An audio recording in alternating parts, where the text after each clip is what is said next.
আচ্ছা, শোনা যাচ্ছে কথা? হ্যালো। জি জি ভাইয়া। ভাইয়া। আচ্ছা দেখেন, আমি তোমাকে বললাম এখন হচ্ছে আমরা মানে তাপ শক্তি এগুলো নিয়ে পড়বো। তার আগে দুটো সংজ্ঞা লিখে ফেলো সবাই খাতার মধ্যে। লেখো বিক্রিয়া তাপ। বিক্রিয়া তাপ।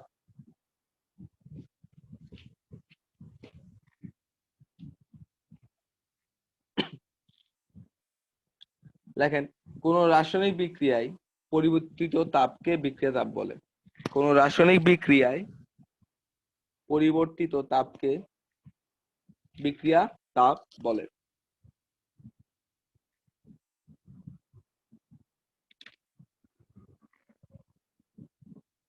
ঠিক আছে? কোন রাসায়নিক বিক্রিয়ায় পরিবর্তিত তাপকে বিক্রিয়া তাপ বলে। লেখা হয়েছে? জি ভাইয়া। ওকে। জি ভাইয়া। সেকেন্ডটা লেখেন দহন তাপ। দহন তাপ।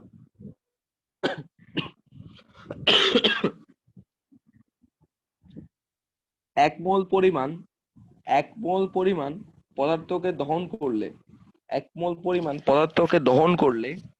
যে তাপের উৎপন্ন হয় তাকে দহন তাপ বলে। এক মোল পরিমাণ পদার্থকে দহন করলে যে তাপের উৎপন্ন হয় তাকে দহন তাপ বলে। লেখা হয়েছে?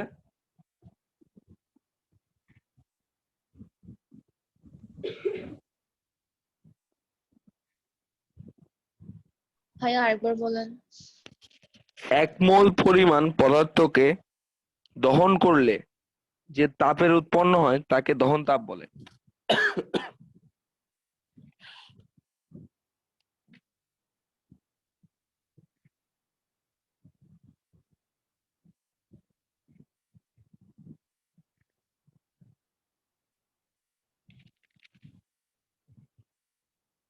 লেখা হয়েছে? জি ভাইয়া। ওকে। দেখেন, আমি একটা শর্ট লেকচার দিচ্ছি। লেকচারটা হচ্ছে আপনার বিক্রিয়ার তাপের উপর ভিত্তি করে রাসায়নিক বিক্রিয়া দুই প্রকার। একটা হচ্ছে তাপ উৎপাদী বিক্রিয়া, আর একটা হচ্ছে কি তাপহারী বিক্রিয়া। আপনারা সবাই জানেন দুই প্রকার, একটা হচ্ছে তাপ উৎপাদী বিক্রিয়া, আর একটা হচ্ছে তাপহারী বিক্রিয়া। তাপ উৎপাদী বিক্রিয়া কারা? যে বিক্রিয়ায় তাপ উৎপন্ন হয়, সোজা কথা, তাই না? যে বিক্রিয়ায় কি তাপ উৎপন্ন হয় সেটাকে আমরা তাপ উৎপাদী বিক্রিয়া বলি। যেমন একটা যদি তাপ উৎপাদী বিক্রিয়ার কথা বলি, সেটা হচ্ছে কার্বন আর অক্সিজেন। তুমি অর্থাৎ কার্বন আর অক্সিজেনকে যদি তুমি দেখো, আমরা যখন নিঃশ্বাসটা নিই, নিঃশ্বাসটা কিন্তু গরম না। আমরা যখন নিঃশ্বাসটা নিই, বাতাসটা কিন্তু ঠান্ডা বাতাসই আমরা নিচ্ছি। বাতাসের মধ্যে কোন উপাদান আছে? অক্সিজেন আছে। এবং আমাদের শরীরের মধ্যে যে কার্বন, মানে বিভিন্ন সময় আমরা বিভিন্ন নিঃশ্বাসে বাতাস শুধু যে অক্সিজেন গ্রহণ করি তাই না, বাতাসের থ্রুতে আমরা কার্বন ডাই অক্সাইড, তারপর হচ্ছে তোমার নাইট্রোজেন ডাই অক্সাইড, না ধুলাবালি, প্রচুর উপাদান গ্রহণ করি। এবং আমাদের রক্তে আলটিমেট, তোমাদেরকে তো তোমরা হয়তো বায়োলজিতে পড়ছো যে রক্তে কার্বন ডাই অক্সাইড কিভাবে পরিবহন হয় এবং রক্তে কিভাবে অক্সিজেন পরিবহন হয়। ঠিক আছে? ফুসফুস কি করে? ফুসফুস, তোমার হৃৎপিণ্ড বেসিক্যালি হচ্ছে তোমার শিরা দিয়ে কার্বন ডাই অক্সাইড জনিত রক্ত কি ফুসফুসে প্রেরণ করে, এবং সেখানে ফুসফুস ছেঁকে নেয় কার্বন ডাই অক্সাইডকে। ছেঁকে আমরা যে শ্বাস যখন ছেড়ে দিই তখন কার্বন ডাই অক্সাইড বের হয়ে যায়। খেয়াল করবেন, যখন আমরা শ্বাস ছাড়ি, ঠিক আছে, অ্যাকচুয়ালি আমি কনফিউজড শ্বাসটা প্রশ্বাস, এটা আসলে যখন বায়োলজি পড়তাম তখন মাথায় ছিল। আমরা কিন্তু উল্টাটা বেশি ইউজ করি, প্রশ্বাস। আহ প্রশ্বাস মানে হচ্ছে মানে একটা মনে ছাড়া বা একটা মনে গ্রহণ করা, যাই হোক এটা বায়োলজি ক্লাস না, সো ডোন্ট ওখানে এত মনোযোগ দেওয়ার কোনো দরকার নাই। ধরে নেন আমরা শ্বাস ছাড়তেছি নাক দিয়ে, যেটা আমরা ধরেন মানে জোরে যখন ছাড়ার চেষ্টা করি, দেখবেন যে নাকের সামনে হাত দিয়ে দেখবেন যে গরম লাগে। তো আলটিমেটলি দেখেন, আপনার যে কার্বন ডাই অক্সাইড যে গঠন হচ্ছে কার্বন এবং অক্সিজেন থেকে। কার্বনও ঠান্ডা, অক্সিজেনও ঠান্ডা, বাট কার্বন ডাই অক্সাইড যখন উৎপন্ন হয়েছে সাথে তাপ উৎপন্ন হয়েছে। So carbon plus oxygen equal to carbon dioxide, এর একটা তাপ উৎপাদী বিক্রিয়া। তো আলটিমেট কথা হচ্ছে ভিতরে ইনার চেঞ্জটা কি, আমরা এখন ইনার চেঞ্জ নিয়ে আলোচনা করব। ওকে। ইনার চেঞ্জটা হচ্ছে এখানে যে দুইটা পার্ট আছে, একটা হচ্ছে বিক্রিয়ক, একটা হচ্ছে উৎপাদ। একটা হচ্ছে কি বিক্রিয়ক আর একটা হচ্ছে উৎপাদ। তো বিক্রিয়ক হচ্ছে কি কার্বন আর অক্সিজেন, আর উৎপাদ হচ্ছে কে ভাইয়া? Carbon die oxide. তাপ উৎপাদী বিক্রিয়ার ক্ষেত্রে বিক্রিয়কের মোট যে শক্তি, বিক্রিয়কের যে মোট শক্তি, ধরো এনার্জি অফ রিঅ্যাক্ট্যান্ট, অর্থাৎ বিক্রিয়কের মোট শক্তিকে যদি আমরা E1 দ্বারা প্রকাশ করি, কি দ্বারা? E1। তোমাদের মাথায় কি ঢুকতেছে কথা? বিক্রিয়কের মোট শক্তিকে যদি আমরা E1 দ্বারা প্রকাশ করি, এনার্জি অফ রিঅ্যাক্ট্যান্ট বা ফার্স্ট এনার্জি, আর উৎপাদের মোট শক্তিকে আমরা যদি E2 দ্বারা প্রকাশ করি, তাপ উৎপাদী বিক্রিয়ার ক্ষেত্রে E1 E2 এর চাইতে বড়। কি বলছি ভাইয়া বলেন তো? তাপ উৎপাদী বিক্রিয়ার ক্ষেত্রে E1 E2 এর চেয়ে বড়। E1 E2 ছিল। E1 মানে কি? বিক্রিয়কের মোট শক্তি। E2 মানে কি? উৎপাদের মোট শক্তি। E1 মানে হচ্ছে বিক্রিয়কের মোট শক্তি, E2 মানে হচ্ছে উৎপাদের মোট শক্তি। সো তাপ উৎপাদী বিক্রিয়ার ক্ষেত্রে E1 is greater than E2। তাপ উৎপাদী বিক্রিয়ার ক্ষেত্রে E1 is greater than E2। Let me share.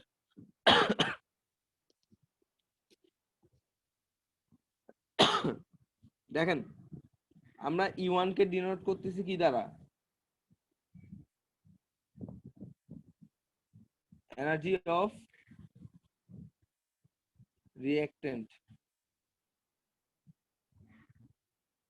R E2 কে রিপ্রেজেন্ট করতেছি কাকে? Energy of product. অর্থাৎ একটা হচ্ছে বিক্রিয়কের মোট শক্তি, E1 হচ্ছে বিক্রিয়কের মোট শক্তি, E2 হচ্ছে উৎপাদের মোট শক্তি। তো তাপ উৎপাদী বিক্রিয়ার ক্ষেত্রে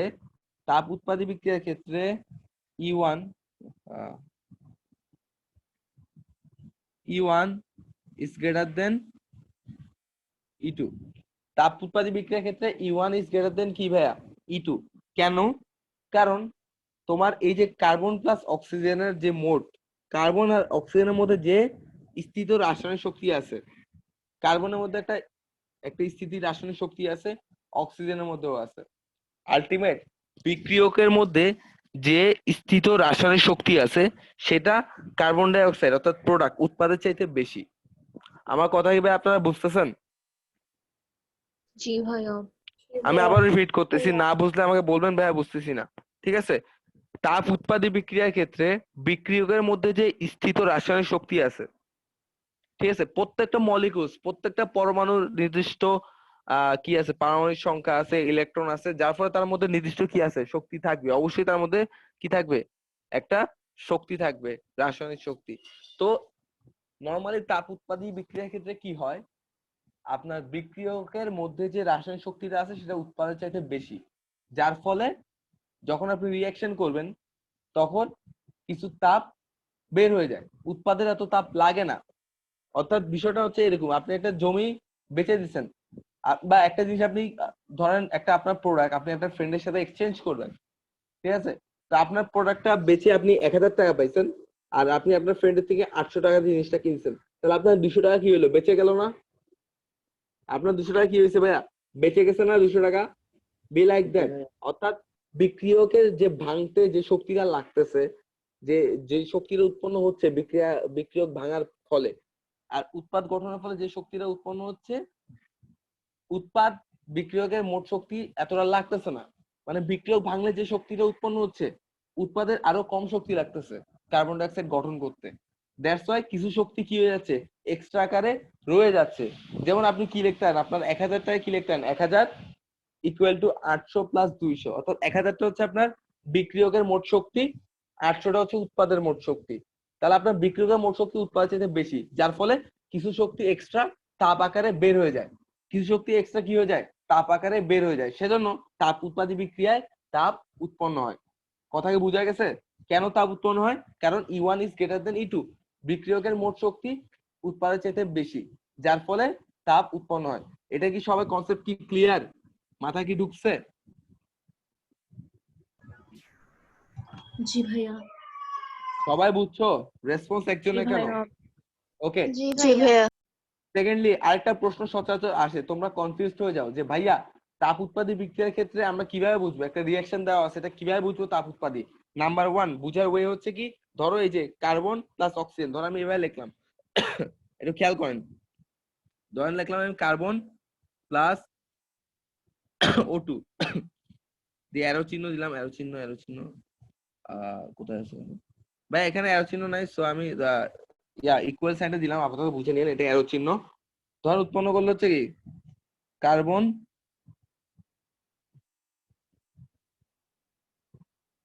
ডাইঅক্সাইড দিয়ে আমি যদি প্লাস দিয়ে তোমার তাপ লিখি, অর্থাৎ হিট, বাংলায় তো লিখতে পারছি না, ইংলিশে লিখলাম হিট, তাহলে আপনি বুঝবেন যে এটা একটা কি বিক্রিয়া, একটা তাপ উৎপাদী বিক্রিয়া। কেন? বিক্রিয়াটা হচ্ছে আমার কি কার্বন আর অক্সিজেন, বিক্রিয়াটা হচ্ছে আমার কার্বন আর অক্সিজেন, উৎপাদটা হচ্ছে কার্বন ডাইঅক্সাইড। তাহলে বিক্রিয়কের তাপ উৎপাদের চাইতে বেশি। কিভাবে বুঝতেছি আমরা? এখানে এক্সট্রা তাপ কি হচ্ছে, বিক্রিয়ক থেকে বিক্রিয়ক থেকে তো উৎপাদ তৈরি হয়, তার মানে এখানে এক্সট্রা তাপ কি হচ্ছে, উৎপন্ন হচ্ছে। এক্সট্রা তাপ কি হচ্ছে ভাইয়া? উৎপন্ন হচ্ছে। এটা এরকম যদি দেখেন, তার মানে আপনি বুঝবেন এটা একটা তাপ উৎপাদী বিক্রিয়া। আরেকটা ওয়ে আছে, যদি আপনাকে ডেল দেওয়ার সাইন নাই, কিছু করার নাই, ধরেন আমি হ্যাশ দ্বারা ডেল বুঝাচ্ছি, আপনারা কথাগুলো মনোযোগ দিয়ে শুনে নেন এবং খাতায় তুলে ফেলেন যা দরকার, ঠিক আছে? সবকিছু এগুলো মানে আমি কি লিখছি এর উপর ডিপেন্ড করিয়েন না। এখানে ডেল লেখা কোনো সিস্টেম নাই, দ্যাটস ওয়াই আমি হ্যাশ এইচ দিলাম। সাপোজ এটা ডেল এইচ, তাপ উৎপাদী বিক্রিয়ার ক্ষেত্রে ডেল এইচ এর মান হচ্ছে মাইনাস, তাপ উৎপাদী বিক্রিয়ার ক্ষেত্রে ডেল এইচ এর মান মাইনাস। অর্থাৎ আপনার যদি ডেল এইচ মাইনাস দেওয়া থাকে, তার মানে আপনি বুঝবেন এটা হচ্ছে কি তাপ উৎপাদী বিক্রিয়া। এটা হচ্ছে কি ভাইয়া? তাপ উৎপাদী বিক্রিয়া। ক্লিয়ার? জি ভাইয়া। প্রশ্ন হচ্ছে কেন ভাইয়া ডেল এইচ এর মান মাইনাস? কারণ আমরা জানি নির্গত তাপ শক্তি, লিখে নেন, আমরা জানি নির্গত তাপ শক্তি সমান উৎপাদ যৌগসমূহের মোট শক্তি। নির্গত তাপ শক্তি সমান উৎপাদ যৌগসমূহের মোট শক্তি ব্র্যাকেটে দেন E2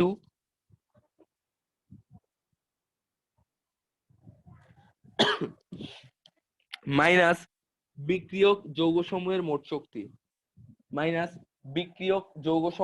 মোট শক্তি ব্র্যাকেটে দেন E1।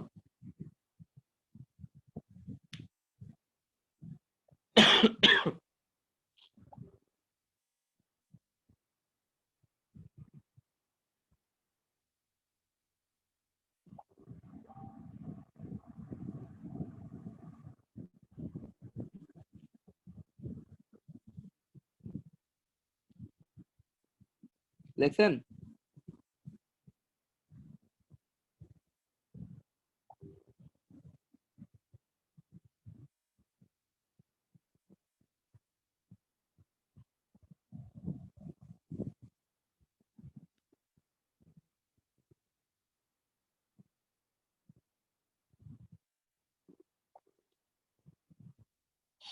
এক মিনিট ওয়েট কর।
আচ্ছা, কেটে গেছে ওটা।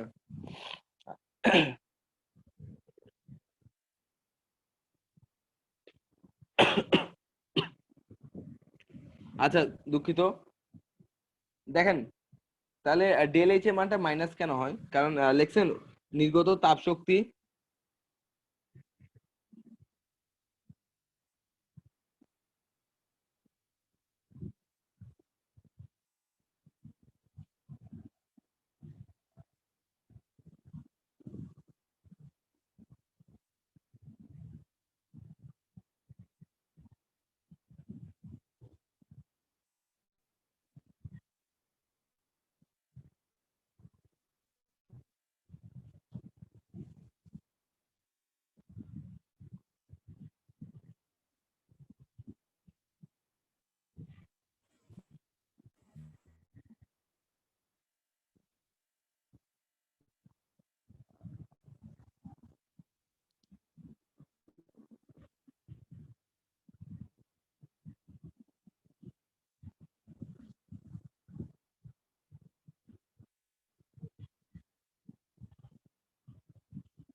আচ্ছা দুঃখিত, একটু আসলে আমার মেসেজ আসতেছিল, আজকে আমার একটু কাজ আছে। দেখেন আমি আবার আলোচনায় ফিরে আসি। ডেল এইচ সমান সমান আপনারা কি লিখছেন? নির্গত তাপ শক্তি সমান সমান উৎপাদ যৌগ সময়ের মোট শক্তি মাইনাস বিক্রিয়ক যৌগ সময়ের মোট শক্তি। এতটুকু লিখছেন না ভাই আপনারা সবাই? জি ভাইয়া। জি ভাইয়া।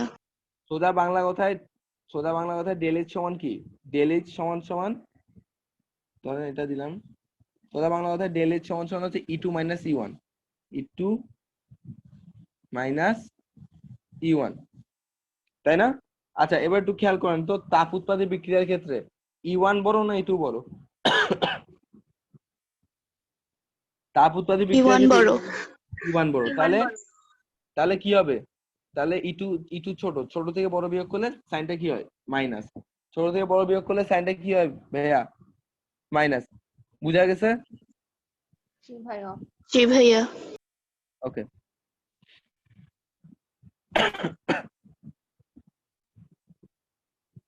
তাহলে আমরা এটা বুঝতে পারলাম। আসেন এটার জন্য একটা চিত্র দেখা ফেলি, একেবারে ক্লিয়ার করে দিই তাপ উৎপাদী বিক্রিয়ার জন্য।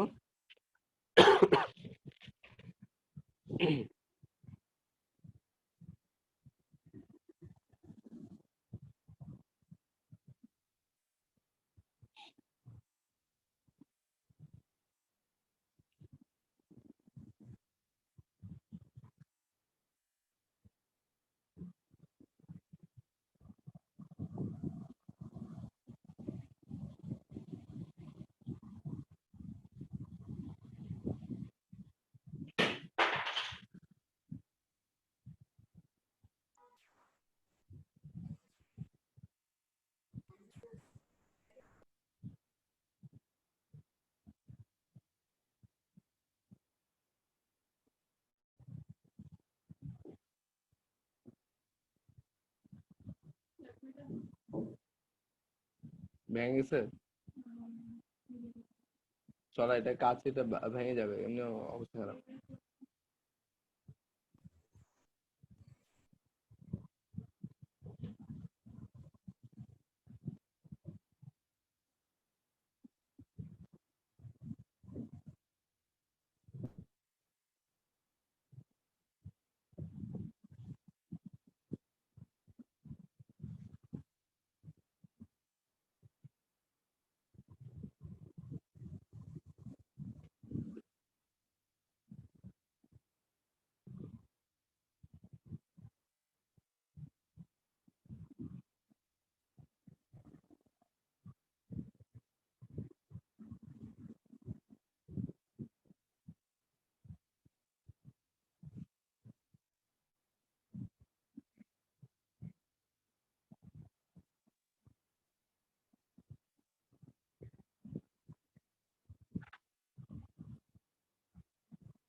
ঠিক আছে ভাইয়া, দেখেন এটা হচ্ছে তাপ উৎপাদী বিক্রিয়ার একটা শক্তি চিত্র। ঠিক আছে, এটা হচ্ছে কি তাপ উৎপাদী বিক্রিয়ার একটা শক্তি চিত্র। এটা খেয়াল করেন, এখানে E1 হচ্ছে আপনার রিঅ্যাকট্যান্ট। বিক্রিয়কের আমরা জানি বিক্রিয়কের কি তাপ বেশি, বিক্রিয়কের শক্তি বেশি। সো E1 যেটা হচ্ছে বিক্রিয়কের তাপ বেশি উপরে, এই জন্য উপরে দেওয়া আছে মানটা। প্রোডাক্টের তাপ কম, সেজন্য E2 দেওয়া আছে নিচে। এবং এই সাইনটা দ্বারা কি বোঝাচ্ছে? অর্থাৎ রিঅ্যাকট্যান্ট থেকে প্রোডাক্টের দিকে তাপ উৎপন্ন হবে। সোজা বাংলা কথা হচ্ছে তাপ উৎপাদী। সোজা বাংলা কথা হচ্ছে কি ভাইয়া? তাপ উৎপাদী। আর এই সাইনটা এখানে এই অ্যারো চিহ্ন দ্বারা দেখাচ্ছে যে এটা হচ্ছে এই গ্রাফটা কিসের? এনার্জি, শক্তির গ্রাফ। অর্থাৎ যত উপরে যাবেন আপনার শক্তি কি বাড়বে। ঠিক আছে, আপনি যদি এই জিনিসটা উল্লেখ না করেন তাহলে আসলে বোঝা যাবে না আপনি কি মিন করছেন। ঠিক আছে, আপনি যদি এই অ্যারো চিহ্নটা না দেন তাহলে এখানে আপনি কি মিন করছেন এটা বোঝা যাবে না। তো এই অ্যারো চিহ্ন দ্বারা বোঝাচ্ছে এটা একটা এনার্জির গ্রাফ, যত উপরে যাবে তত আপনার মান বড়। তাহলে এখানে আমি উপরে দিচ্ছি E1 যেটা হচ্ছে রিঅ্যাকট্যান্ট, আর নিচে দেওয়া আছে E2 যেটা হচ্ছে কি প্রোডাক্ট। E1 হচ্ছে রিঅ্যাকট্যান্ট, E2 হচ্ছে কি ভাইয়া? প্রোডাক্ট। ওকে, বুঝা গেছে? জি ভাইয়া। ওকে। তা আপনারা ইয়া করে ফেলেন, এটা ছবি তুলে নিতে পারেন বা আজকে ক্লাস রেকর্ড করা হচ্ছে, সো এটা রেকর্ডিংও পাবেন। কেউ না বুঝে থাকলে বলো। বুঝে না এরকম কেউ আসো?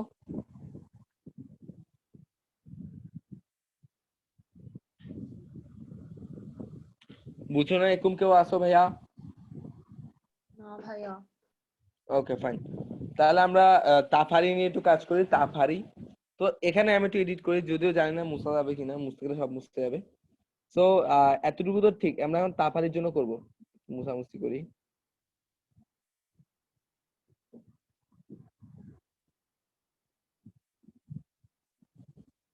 আরে একটা ক্লিক দিলে সবই জায়গা।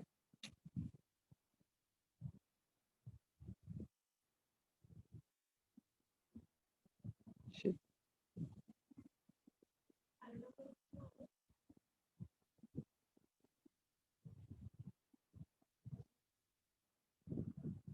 একটু দেখেন, আবার লেখালেখি শুরু করি। তো E1 এনার্জি অফ রিঅ্যাক্টেন্ট, E2 হচ্ছে এনার্জি অফ প্রোডাক্ট। এখন তাপহারি বিক্রিয়ায় কি হয়? তাপহারি বিক্রিয়ায় আপনার বিক্রিয়কের যে শক্তি, মোট শক্তি, তার চাইতে উৎপাদের শক্তি কি বেশি। বিক্রিয়কের যে মোট শক্তি তার চাইতে উৎপাদের শক্তি বেশি। অর্থাৎ ঘটনা কি হয়, আপনার এই বিক্রিয়াটা করতে হলে উৎপাদ আরো বেশি তাপ লাগে, এখন তুমি আরো বেশি শক্তি লাগে। তুমি প্রশ্ন তো ভাইয়া, আমি তো বিক্রিয়ক থেকে তো উৎপাদ তৈরি করি, তাই না? আমি তো বিক্রিয়ক থেকে উৎপাদ কি করি, তৈরি করি। তাহলে আমার বিক্রিয়ক যদি আমাকে শক্তি প্রোভাইড না করতে পারে, তাহলে আমার উৎপাদ কিভাবে উৎপন্ন হবে? আসলে যদি শক্তি প্রোভাইড না করতে পারে, তাহলে কি উৎপাদ উৎপন্ন হওয়ার কথা? অর্থাৎ উদাহরণটা হচ্ছে এরকম, তোমার ফ্রেন্ড তোমার থেকে 10 টাকা পায়, তুমি তাকে 8 টাকা দিছো, তোমার সামর্থ্য হচ্ছে 8 টাকা দেওয়ার, তো বাকি 2 টাকা না দিলে তাও আমি কি বলতে পারবো তোমার লেনদেন ক্লিয়ার হয়ে গেছে? এটা কি বলা যাবে? না ভাইয়া। আচ্ছা, তাহলে এখন এরকম যদি হয়, তার মানে তো বিক্রি হওয়ার কথাই না, তার মানে তো উৎপাদ প্রোডাক্ট হওয়ার কথা না। কিন্তু তাফারি বিক্রিয়া তো তোমার উৎপাদ তৈরি হয়ে যায়। তো আলটিমেটলি কি ঘটনা হয়? ঘটনাটা হচ্ছে এরকম, তোমার ফ্রেন্ড তোমার থেকে 10 টাকা পায়, তুমি তাকে 8 টাকা দিছো এবং তুমি দিতে পারতেছো না 8 টাকা, তোমার সামর্থ্য নাই। তোমার বড় ভাই বা বড় বোন কি করলো, বাকি 2 টাকা তোমায় দিয়ে দিল। অর্থাৎ বা তুমি তোমার আম্মু থেকে নিলা, যেখানে কোনো হচ্ছে শর্ত নাই যে ফিরাই দিতেই হবে, এরকম কোনো শর্ত নাই, সেই বেসিসে তুমি নিলা, দিয়ে তুমি তোমার লেনদেন কি করে চুকায় ফেললা। লাইক দ্যাট আমরা এখন যদি কেমিস্ট্রি ক্ষেত্রে এটা অ্যানালাইসিস করি, যে নর্মালি কি হচ্ছে এখানে, আপনার পরিবেশের একটা তাপ আছে, আপনারা ষষ্ঠ অধ্যায়ে পড়ে আসছেন, তো এটা আপনাদের বোঝানোর কিছুই নেই। আপনারা জানেন যে কোনো একটা পানিতে, পানিটা কিন্তু ঠান্ডা, পানি আমাদের নর্মাল সব পানি ঠান্ডা। এখন আপনারা গরমকাল বাথরুমে যে গোসল করেন, ঠান্ডাই লাগবে, ঠিক আছে? তো এই একটা পানিতে আপনি যদি বরফ মিশান, দেখবেন যে পানিটা আরো ঠান্ডা হয়ে গেছে। রিজনটা কি? আপনার ষষ্ঠ অধ্যায়ে পড়ছেন। আপনি যখন বরফকে দিবেন, তখন বরফটা হচ্ছে তাপ কম, পানির তাপ বেশি, যার ফলে পানি তাপ হারাবে, বরফ তাপ গ্রহণ করবে। বরফ তাপ গ্রহণ করে কি হয়ে যাবে, তরল পদার্থে রূপান্তরিত হয়ে যাবে এবং পানি কিছু তাপ হারায় আরো ঠান্ডা হয়ে যাবে। ফলে আপনার রেগুলার একটা পানি বালতিতে পানি হাত দিলেও ঠান্ডা লাগবে, বরফ মিশ্রিত পানি আরো ঠান্ডা লাগবে, তাই না? তার মানে কি, বরফ প্রকৃতি থেকে তাপ নেয়। অথবা আপনি একটা বরফকে টেবিলের উপর রেখে দিলেন, বরফের টেম্পারেচার কম কিন্তু বরফটা গলে যাচ্ছে। এখন আপনার আমার প্রশ্ন হচ্ছে, ভাইয়া আপনি তো বরফকে কোনো পানির মধ্যে মিশান নাই বা বরফকে কোনো চুলার মধ্যে দেন নাই, বরফ কেন গললো? কারণ বরফ প্রকৃতি থেকে তাপ কি করছে, গ্রহণ করছে। এগুলো হচ্ছে নিঃশর্ত, প্রকৃতিকে কি তাপ ফিরিয়ে দিতে হবে এমন কোনো রিজন নাই। হিউজ একটা ভান্ডার, মানে হচ্ছে তাপের ভান্ডার, প্রকৃতি সবকিছুর আধার। তো লাইক দ্যাট তাপ হারি বিক্রিয়া এরকম ঘটনা ঘটে। তাপ হারি বিক্রিয়া যখন আপনি করবেন, তখন আপনার উৎপাদ হওয়ার জন্য আরো বেশি তাপ লাগবে। তখন উৎপাদ কি করবে, উৎপাদটা ক্রিয়েট করার জন্য বিক্রিয়ায় সে প্রকৃতি থেকে তাপ নেবে শুরু করবে। কি করবে, প্রকৃতি থেকে না, অর্থাৎ বা যে পাত্রে আপনি রিয়েকশনটা করবেন, সাপোজ পানির মধ্যে রিয়েকশনটা করতেছেন, পানির উপস্থিতিতে দেখবেন যে পানি পাত্র ঠান্ডা হয়ে গেছে। পানির পাত্রটা কি হয়ে গেছে, স্বাভাবিকের চাইতে ঠান্ডা হয়ে গেছে। বা যেখানে করবেন ওই জায়গায় ঠান্ডা হয়ে গেছে। জিনিসটা কেন ঠান্ডা হয়েছে? কারণ ওই জায়গা থেকে কিছু তাপ গ্রহণ করেই উৎপাদটা উৎপন্ন হয়েছে। ক্লিয়ার ভাই? আমার কথা বোঝা গেছে? তাপহারি বিক্রিয়া কি হয় বুঝছেন? ভাইরা বুঝছেন? জি ভাইয়া। জি ভাইয়া। ওকে। তো তাপহারি বিক্রিয়ার ক্ষেত্রে E2 is greater than E1. তাপহারী বিক্রিয়ার ক্ষেত্রে E2 ইজ গ্রেটার দেন কত ভাইয়া? E1, তাই না? এখন আমার প্রশ্ন হচ্ছে যে তাপহারী বিক্রিয়া আমরা চিনবো কিভাবে? কোন রিঅ্যাকশনে ধরেন বাম পাশে দেওয়া আছে বিক্রিয়ক, ডান পাশে দেওয়া আছে উৎপাদ, উৎপাদের পর যদি মাইনাস তাপ লেখা থাকে, উৎপাদ মাইনাস হিট, তার মানে বুঝবেন যে এটা তাপহারী বিক্রিয়া। ঠিক আছে, সেটা হচ্ছে কি বিক্রিয়া? তাপহারী বিক্রিয়া। অথবা যদি ডেল এইচ এর মান কি থাকে? প্লাস থাকে। কারণ কি ডেল এইচ এর মান প্লাস থাকে মানে কি? কারণ আমরা জানি ডেল এইচ সমান সমান E2 মাইনাস E1। আমরা জানি কি যে ডেল এইচ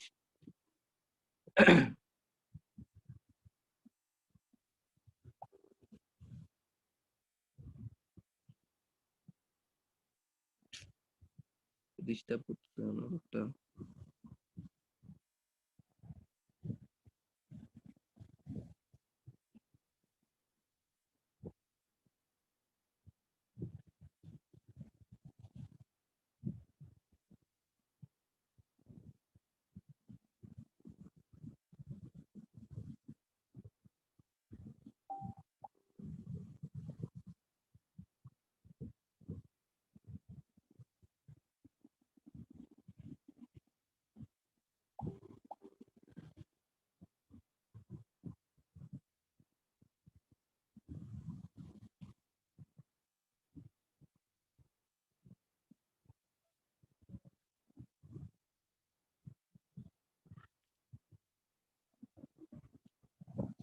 দেখেন ভাইয়া, তো তাপহারী বিক্রিয়ার ক্ষেত্রে E2 is greater than E1।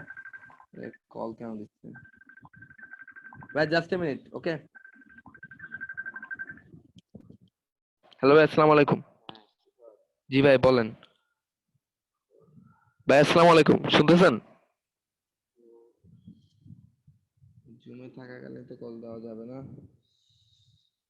ভাইয়া। মিটিংটা আর 8 মিনিট আছে, ঠিক আছে? আপনার আরেকটা দান, এটা শেষ করে দিই, ওনারে কল দিচ্ছি আমি। ডিস্টার্ব করতেছে আমার কাছে। দেখো E2 is greater than E1, তো আমরা জানি কি ডেল এইচ সমান সমান হচ্ছে E2 মাইনাস E1। যেহেতু তাপহারী বিক্রিয়ার ক্ষেত্রে E2 এর মান বড়, তাই তোমার ডেল এইচ এর মান কি আসে? পজিটিভ আসে। ওকে। আচ্ছা ভাই, আপনার আরেকটা মিটিং এ ঢুকেন। এটার মিটিংটা আমি কেটে দিচ্ছি, আরেকটা মিটিং এ ঢুকেন, সেই মিটিং আমি আবার চিত্রটা এঁকে নেক্সট ক্লাস 2 করাচ্ছি, ঠিক আছে? আমি একটু কথা বলি, একটু আর্জেন্ট যেটা। বুঝা গেছে ভাইয়া সবার? সবাই বুঝছো? জি ভাইয়া। ওকে।